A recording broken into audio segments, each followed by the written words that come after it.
একগুচ্ছ চাবি। সলিল চৌধুরী।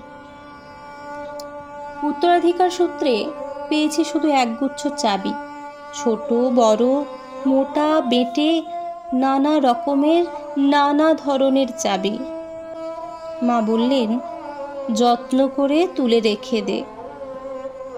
তারপর যখন বয়স বাড়ল, জীবন এবং জীবিকার সন্ধানে পথে নামতে হলো, পকেটে সম্বল শুধু সেই একগুচ্ছ চাবি, ছোট বড় মোটা বেঁটে নানা রকমের নানা ধরনের চাবি। কিন্তু যেখানেই যাই সামনে দেখি প্রকাণ্ড এক দরজা, আর তাতে ঝুলছে প্রকাণ্ড এক তালা। পকেট থেকে চাবির গুচ্ছ বের করি। এ চাবি যে চাবি, ঘোরায় ফেরায়, লাগে না, খোলে না। শান্ত হয়ে ঘরে ফিরি। মা দেখেন আর হাসেন, বলেন, ওরে, তোর বাবার হাতেও ওই চাবি দিয়ে ওই দরজাগুলো খোলেনি। শুনেছি নাকি তাঁর বাবার হাতে খুলতো।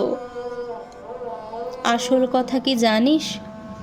এসব চাবি হলো সততার, সত্যের, যুক্তির, নিষ্ঠার।